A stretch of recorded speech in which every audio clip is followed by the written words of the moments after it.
পরিচালক রইসুদ্দিন আজ খুব ব্যস্ত। শ্যুট নেওয়া হবে। মেয়েটিকে এখনও সাজানো হয়নি। পুরনো দিনের সাজ।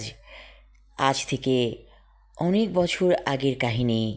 বজরায় করে জমিদারের সাথে মেয়েটি যাচ্ছে ভ্রমণে। রইসুদ্দিন বলল, সব কিছু ঠিকঠাক হয়ে গেছে? পুরনো ড্রেসিং টেবিলটা কোথায়?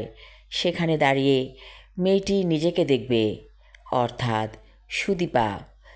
সুদীপা তৈরি হয়ে এসেছে। দেখা গেল তার সাজসজ্জা খুব সুন্দর হয়েছে, সেই পুরনো আমলের। রইসুদ্দিনের হঠাৎ করে ইচ্ছে হলো নিজেকে জমিদার রূপে প্রকাশ করার। সে বলল, নায়ক কি রেডি হয়েছে? কেউ একজন বলল, এখনও তৈরি হয়নি, একটু মেকআপ বাকি। রইসুদ্দিন বলল, একটু তাড়াতাড়ি করতে বলো, শুটিং আরম্ভ হয়ে যাবে।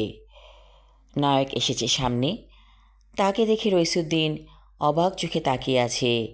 মনে হচ্ছে সেই আগের যুগে চলে গিয়েছেন তিনি, এবং নায়ককে অনেক ভালো লাগছে।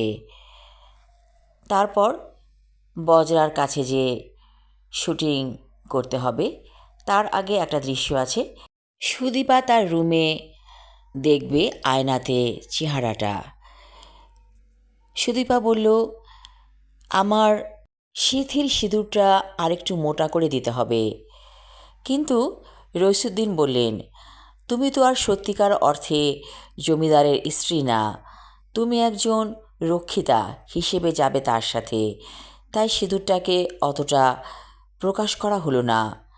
শুনে সুদীপার মনটা খারাপ হয়ে গেল। রইসুদ্দিন বললেন, আচ্ছা সুদীপা, এটা কি নিজে তুমি? এটা তো একটা সিনেমার অংশ, মন খারাপ করলে কেন? সুদীপা বলল, আমি চরিত্রের সাথে মিশে যেতে চাই, যার কারণে আমার নিজেকেই সুদীপা মনে হচ্ছে আমি জমিদারের রক্ষিতা, আমার কোনো সম্মান নেই। রইসুদ্দিন হেসে ফেললেন, বললেন, ঠিক আছে, তোমার এই দামি কথার জন্য এখন টি ব্রেক হোক। সবাই রীতিমতো চাঙ্গা হয়ে বসল চা খাবে এই আশায়। রতনলাল চা নিয়ে এলো, একে একে সবাইকে চা দিয়ে দিল। চা খেতে খেতে রইসুদ্দিন বলল, আজ আমার মনটা অনেক উদাস হয়ে আছে। মনে হচ্ছে আমি যেন সেই জমিদার যার বুক ভরা কষ্ট, এবং সে সবসময় নারী নিয়ে বিভিন্ন জায়গায় ঘোরাফেরা করে, সাথে থাকে তার বজরা। আর এই যে বজরা শব্দটা, জানো তো, এখন আমরা যাকে ছোট লঞ্চ বলি, সেটা পুরনো আমলে অর্থাৎ আগের দিনে বজরাই বলা হতো। সুদীপা বলল, আমার সত্যি কষ্ট হচ্ছে, বুক ভরা কষ্ট। কি হয়েছে তোমার?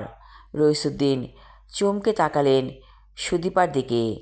সুদীপা বলল, আমি কখনোই স্ত্রী হতে পারলাম না, রক্ষিতা হয়েই থাকতে হলো, কি সিনেমাতে কি বাস্তবে।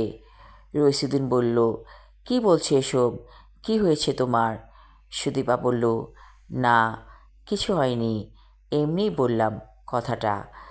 আমি আমার লেখা ছোট গল্প বজরায় ভ্রমণ পর্ব 1 পড়লাম। পরবর্তী অংশ থাকবে আগামী পর্বে। ধন্যবাদ।